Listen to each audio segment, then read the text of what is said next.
日本時間13日、MLB ネットワークの番組にドジャースのゴームズ GM が出演し、ワールドシリーズ連覇を果たしたチームの現状と日本人選手への評価について語りました。番組では王朝と呼べるのかという質問から始まり、ゴームズ GM はそれを決めるのは周りとしつつ、毎年最強の布陣を整える方針を強調。また、山本由伸については、昨年よりさらに圧倒的と高く評価し、ポストシーズンでの連投やゲームプランへの深い理解、そして同じ9位で6戦、7戦を投げ切ったことを絶賛しました。さらに大谷翔平の3本塁打&10奪三振の試合と並び称される場面もあり、日本人選手がチームの中心に位置づけられている様子がうかがえます。番組内では、投手陣を100イニング未満でポストシーズンに送り込んだ、休ませる戦略にも言及するなど、連覇を支えた舞台裏が語られました。これらの模様を日本語字幕付きでご紹介します。My cousins and I have been having this debate. You said Barry Bonds is the best player you've seen with your eyes. And I know Ohtani has some ways to go, but when you look at prime for prime, how do you rank Barry Bonds versus Ohtani? Well, Barry Bonds doesn't pitch, right? That's what makes Ohtani like one of one, and definitely the most unique superstar the game has ever seen. He is the exact combination of the two greatest players I've ever seen, player and pitcher. He's one. Clemens and Barry Bonds. You put those in one, that's Ohtani. And if that's not enough, then he steals bases like Ricky Henderson, right?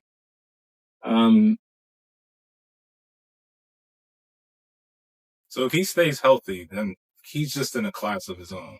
As far as uniqueness, he's already past that, whether he stays healthy or not. There's never been a player that's more unique, with those two different sets of talent, right? You'll never see that again. We've never seen that before.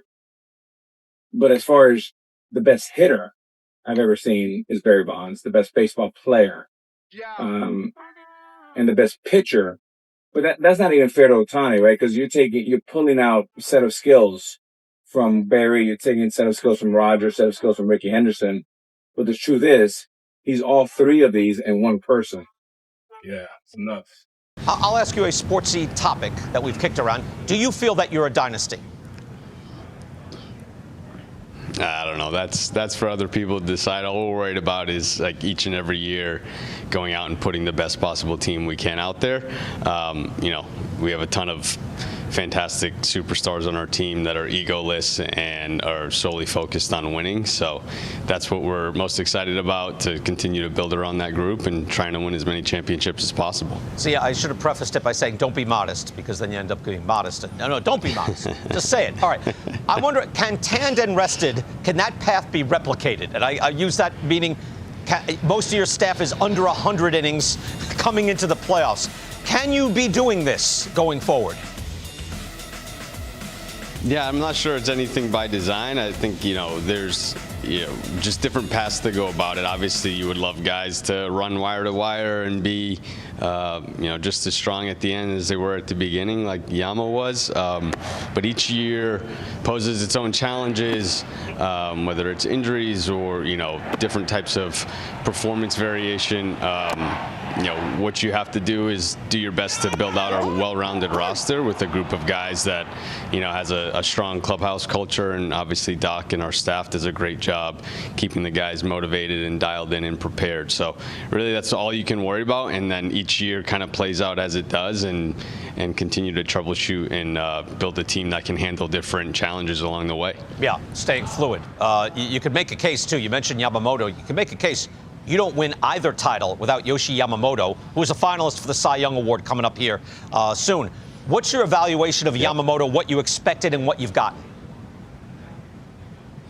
I mean, performance-wise, obviously, has been outstanding. What we saw last year and him really, once he gets settled in and coming into his own, once he came back from injury and each time out in the postseason getting better and better. This year was just incredibly impressive to go out. You just don't see that combination of stuff and execution, really diving into some of the game planning components and how to prepare each game. And then just an absolute killer mentality. We talk about Shohei's 3-homer game and 10 punch-outs. Like, I think what Yama did pitching in 6 and 7 and having the same stuff that he did on 7 as he did in 6 and actually getting the most outs out of any of our starters that game. I think you put it up there with things like we may never see again. So, yeah, that's something to keep an eye on. Obviously, I think he's the biggest name throughout the offseason. Munetaka Murakami is a very interesting name. I think the fit with the Dodgers doesn't make a ton of sense. You still have Muncy and Freeman at the corners. Obviously, he's not going to DH. But it'd be fun. And you do have to look past Max Muncy at some point. Of course, the Dodgers exercised their $10 million option on Max Muncy for next season, which is super cheap. Yeah. So that's great. So you retain Muncy for another season, but I think after this upcoming season, you really do need to explore a long-term solution at third base. I don't think there's a ton of great internal options there at this point. So, but I still don't think the fit with Murakami perfectly lines up at this time. No, so he's gonna get signed to play immediately somewhere. Mhm. yeah. Like he should sign with the Dodgers and take a year off, because if he really does hit below 100 on velocity, then like, what are we doing here? Like, bad news. Everybody over here throws 95 and up, dude. Yeah. You are not going to get to face Clayton Kershaw in any at bats. So, So- good luck. That's the thing with the World Series, and that's like what's so tough. Like, that's what's so insane about someone's take on Shohei Ohtani getting carried in the World Series. It is not 1927 anymore. Like, the regular season doesn't end, and then the next day you're not playing in the World Series. Like, you have the wild card round, you have the divisional series, you have the championship series, you have the World Series. You have to win 2 games, 3 games, 4 games. What is that? 9? My math's dog shit. Whatever. You have to win 9 games to get to the World Series. If you do something to win those games, you contributed to winning the World Series. Because Right. if you did not win those games, then you would not have won the World Series. So Shohei Ohtani winning a game by himself in the championship series means that he contributed, on top of the fact that he just contributed in the World Series. I'm sorry, I sent you guys the stat lines. He had the same stat lines as Vlad Jr. in the World Yes. Series. Mhm. Yeah. He got walked 9 times, or he reached base 9 times in the game. It's 9 times. Like, it's small sample size in the postseason matters. If you do one thing to win a game in the postseason, then you are a positive player. Like Pahez making that catch, he was a positive player. Tommy Edman doesn't get to that ball. The Dodgers don't win the World Series without Roki Sasaki. Oh, yeah. And who he turned into this postseason.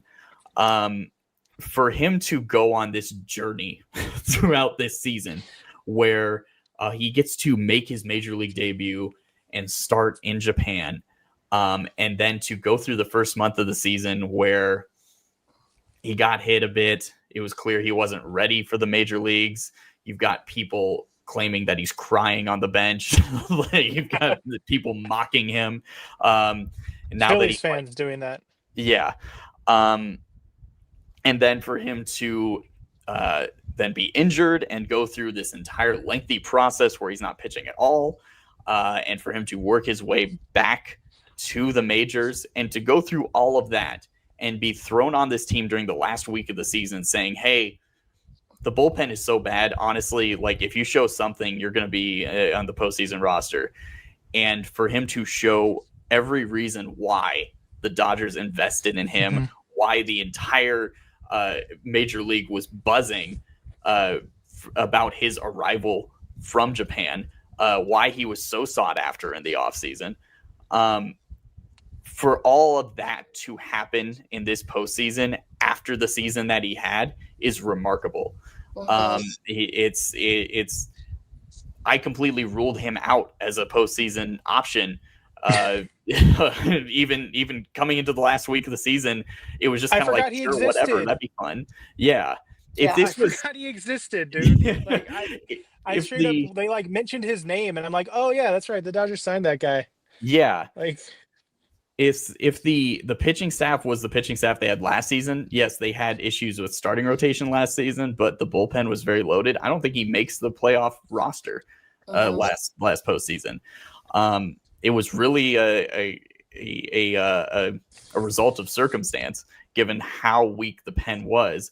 But also, he showed right away that he belongs. Yeah. That his stuff is legit. That it's for real. I kept saying at the start of the postseason, like we could see a K-Rod sort of postseason from Roki, because he's got that sort of stuff in him. And if he just gives us that for an inning here and there, it completely changes what this team can do. The Dodgers needed somebody that they could actually rely on in the bullpen, and they found him super quickly, and thank God they did. And Roki pitched in pretty much every significant game. He was called upon constantly. And for him to deliver almost every time, like that's great. You figure somebody who hadn't pitched as much as little as he had throughout the season, to ask too much of him was going to backfire in some level. For him to be successful a majority of the time and not every time is wonderful. So that was great.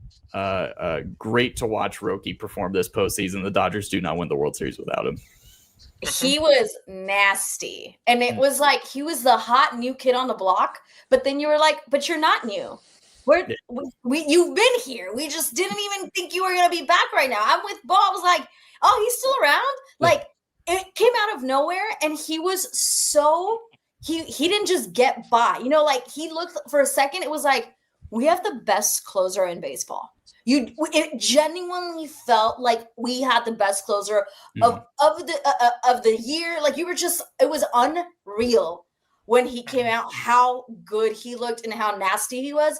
And it was like, oh, we've been having an issue with the bullpen. Now it's a real issue for the rest of you that Roki Sasaki is coming out of the bullpen. It was nasty. Yeah. I think it was against the Phillies too, when he like really got that job, right? Mm-hmm. Yeah. Because that was the poetic part about it, was right. Phillies fans trying to say that he was crying on the he didn't have the makeup for dummies, man. Straight dummies. Yeah, no, I legit forgot he existed. Like, I saw someone tweet about him playing in OKC, and I'm like, oh yeah, that's right, I forgot about Roki. To go from that to being a key part of the bullpen, where you had people be like, they found their closer.